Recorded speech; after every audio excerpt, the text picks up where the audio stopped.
My name is Alice, and I'm a 33-year-old sales executive at an e-commerce company in Winona. I have a happy family with my husband Scott, our son Oliver, and my mother-in-law Ruth. I had a happy childhood in Philadelphia, but I got married young at 18 while still in college studying business management. My parents, who loved me very much, were worried about me getting married so early, but I was too in love to think about the consequences. My boyfriend seemed perfect, and we rented a place to live. We worked multiple odd jobs to make ends meet since our families cut us off. We had our first child when I was 19. At first, everything was going well, and we managed our parenting duties just fine.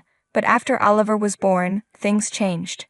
My husband's father died in a car accident, and his mother had a mental breakdown from the shock, later being diagnosed with Parkinson's disease. Not being allowed to see his parents deeply affected my husband. I supported him, but he eventually quit his job and started gambling and became abusive. I left him when he hit our 5-year-old son. I started over, got my current job, and decided to take a break from relationships to focus on myself and my son. After a year, my best friend invited me to dinner with her and her fiancé. At the restaurant, a handsome man with warm hazel eyes asked if he could sit next to me. It was Scott. We met again at my friend's wedding but barely spoke. At the end of the evening, Scott told me I looked stunning in my gown. We went for a walk, talked about our careers, hobbies, and families, and eventually started dating and got married. Scott has been a loving father to Oliver, who considers him his real dad. Every year on Oliver's birthday, we visit a new city. Even my mother-in-law Ruth loved Oliver, but things changed when I got pregnant. One day at Walmart, I'd overheard Ruth telling the cashier to check the fruits carefully because her pregnant daughter-in-law, me, shouldn't get sick. When the cashier congratulated her on her first grandchild, Ruth replied, "It will be my first real grandchild. I have a step-grandson who's 10 because my son married my daughter-in-law when he was 5, but I tried to treat him the same." I realized then that Ruth never truly loved my child with all her heart. Ruth also has a granddaughter from her daughter, whom she adores and spoils with gifts. She spends a lot of time with her granddaughter, and anyone who sees them would think Ruth is the best grandmother ever, but only for her daughter's child. One morning, I woke up to the sound of Scott arguing with his mother. Ruth was furious that Scott didn't want to have another biological child. Scott and I had discussed this the night before, and I advised him not to go through with it. Ruth was angry and threatened to end her life if we didn't have another child. Scott assured her we wouldn't make that decision, but she thought I had influenced him. I didn't want a strained relationship with Ruth. She had been kind before, and I didn't know what had caused the change, but I hoped we could win her over with love. I didn't realize that was a big mistake. We were at a farmhouse for Ruth's birthday, and she had already eaten 2 apples but wanted more. Scott refused, and Oliver playfully whispered in her ear, "Don't worry, Grandma." Oliver whispered to his grandma, "I'll sneak an apple for you upstairs." Scott noticed and asked, "What's going on over there?" But my mother-in-law wasn't amused. She said in a stern voice, "Oliver, it's not good to sneak food because of choking. You should never take food without asking an adult." I stepped in and said, "You're right, but he knows it's not okay. He was just joking with you."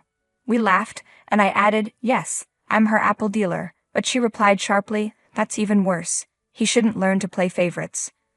I was heartbroken when I saw Oliver's sad face. He was just trying to bond with his grandmother, who once loved him so much. Scott couldn't take it and said, "Mom, you know how much he loves you, right? He would never do anything to hurt you." She responded, "Yeah, I'm sure you love him very much." One day, I was cuddling with Oliver when she saw us and exclaimed, "Alice, what are you doing? You're pregnant, and you're crushing your belly. It's not good for the baby. Don't do that before your delivery." I wondered if that was really true but decided to stay quiet to avoid any drama. Things got worse on Oliver's 12th birthday. Scott wanted to throw a big party, and we invited many relatives, colleagues, family friends, and all of Oliver's friends. As we were about to cut the cake, my sister-in-law's daughter came crying to my mother-in-law, who was standing next to me. She claimed that Oliver had hit her and pushed her to the ground. My mother-in-law's anger flared up. I could see she was losing control. Before I could calm her down, she went up to Oliver and slapped him without asking what happened. "You've got a lot of nerve, causing trouble on your birthday. Get out of the house," she yelled. Oliver flinched from the slap and ran out of the house crying. I followed him. After some time, I came back and shouted at her, "What are you doing? It's his birthday. At least hear what he has to say." She snapped back, "Stop siding with your son. I've tolerated him enough. He's forgotten where he comes from." Scott, trying to defend Oliver, said, "Mom, do you even know what the fight was about? They argued about you." She told Oliver he's not her real grandson and mocked him until he pushed her. My mother-in-law glared at me. I said, "I don't condone his behavior, but I wonder where she learned this from." My mother-in-law was speechless for a moment, and that's when we finally discovered why she treated her grandchildren differently. She said, "It's normal for me not to feel the same affection for him because he wasn't born for my son. The children of my biological children will always be dearer to me than your son. I'm going to love your baby more. That's just how most grandmothers feel, even if they don't say it." I couldn't believe my ears. It felt like a shocking revelation, leaving us all stunned. I couldn't understand where she got this old-fashioned idea. Who influenced her to think this way? Her reasoning left us speechless. Oliver later told me that his grandma used to tell his sister that his brother or sister would be mommy and daddy's real child. I asked him what else grandma had said, and he told me she kept reminding him that his sister wasn't really his sister. I noticed my mother-in-law looked away with a hint of guilt. Now Oliver believes he's extra special to us because we don't want him to feel less important, even though his younger sibling is going to be grandma's favorite grandchild. I confronted her. "What have you been telling him?" She replied, "I didn't lie. It's the truth, and he needs to realize it." Unfortunately, Scott was away on a business trip when all this happened. The next day, I told him everything. He said, "I'm not surprised at all. She's always been cold towards him, sometimes acting like he doesn't exist." I remember she wouldn't even wish him a simple happy birthday, let alone give him gifts. She never shows any interest in his life, never asks how he's doing in school or about his friends. Scott then tried talking to her. "Mom, what you've done is too much. I've accepted Oliver and am raising him as my own, so what difference does it make?" She replied, "It makes a lot of difference, Scott, and it matters to me. Don't you dare judge me. You can't force me to love your son. That's never going to happen. I don't feel like he's my grandchild, and you'll have to get over it." But Scott was firm. "No, Mom, it's you will have to get over not seeing us anymore. We don't need this kind of negativity in our lives, and we definitely don't want our child to experience it. I want you to leave my house right now." Shock and betrayal crossed her face as she stared at her son. Even though I didn't want Scott to live apart from his mother or push her away, I thought it was for the best. We didn't need her in our lives. Being a grandmother to a child who loved her so much was a privilege, and she threw it away by her own choice. Too bad for her. As much as it upset us, we had to make this decision, but she didn't give up. "That's not fair. You can't leave your elderly mother on the streets. I can sue you." Scott replied, "Do whatever you want. You won't see your grandkids anymore. You'll be a bad influence on them." After she said that, I quietly hoped that when she gets older, she wouldn't come crawling back to us for help, because our doors would be closed. If that's how you truly feel about me and my son, then you shouldn't be part of my children's lives. I'll make sure you can't poison their minds anymore. Scott packed her things and she went to stay in Florida. Meanwhile, she kept threatening us over the phone, claiming her rights over the house and her grandchildren. She even bad-mouthed me to relatives, blaming me for separating her from her son. Blinded by rage, Scott and I blocked her on everything after sending a text detailing her actions, which we heard from Oliver and his sister.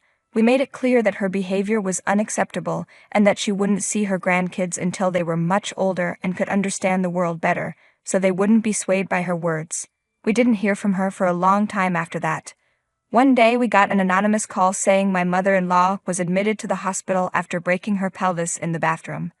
There was a chance she might never walk again. Scott panicked when he heard this and rushed to be by her side. No matter how good a father Scott was, he was also her son. Though he was angry at his mother for what she did, he couldn't hide the fact that he loved her. "Honey, I think stopping her from seeing the kids is inhumane now. She's old and weak and would want to be with her family in these difficult times. She's just a bit traditional," Scott said, getting emotional.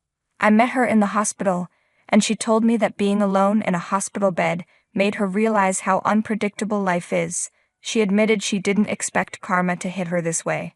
Scott then held my hand and said, "I think we should bring her back home.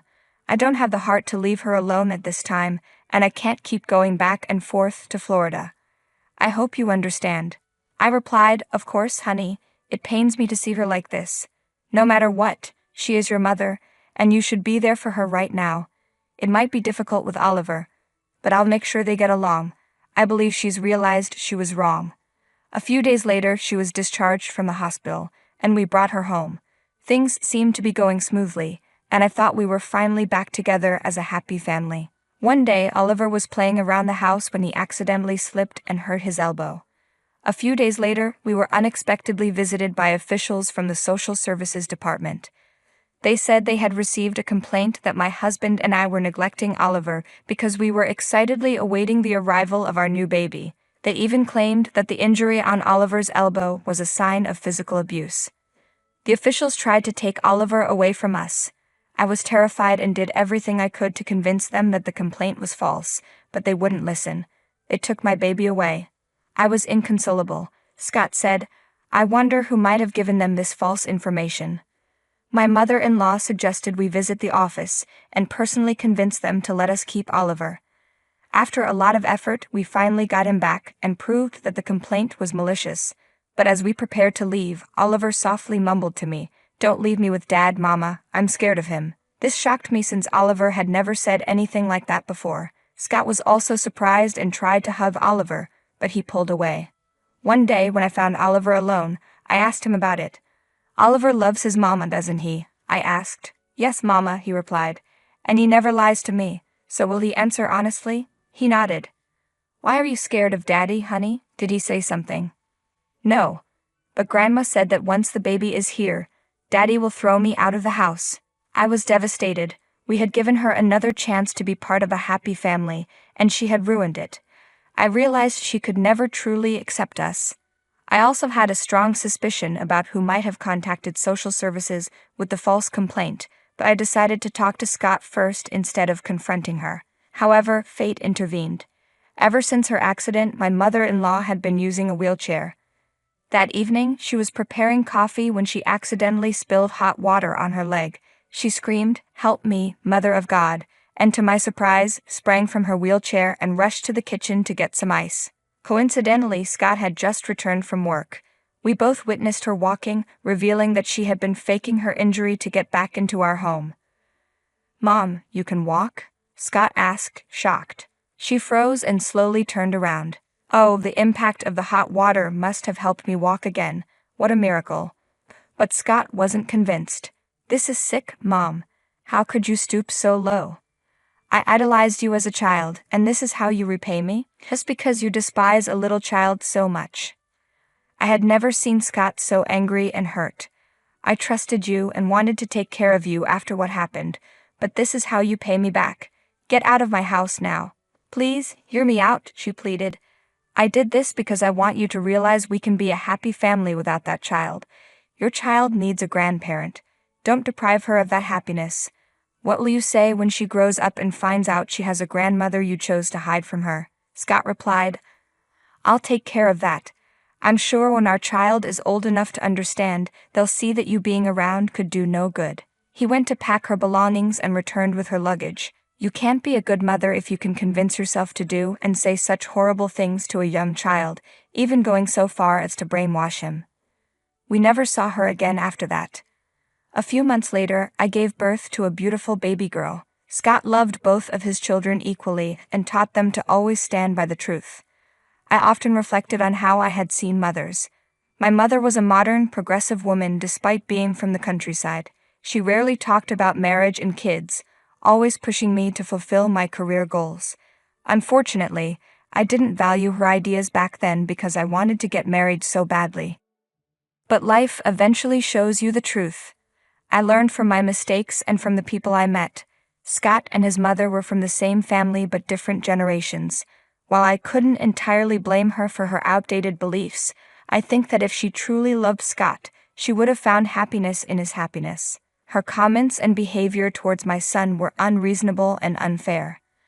Luckily, Oliver didn't grow up to hate or disrespect her, but he always remembered her as his grandmother. I couldn't imagine what would have happened if she had stayed with us longer and continued her manipulative ways. Fortunately, fate intervened, and we were freed from her toxicity and drama once and for all.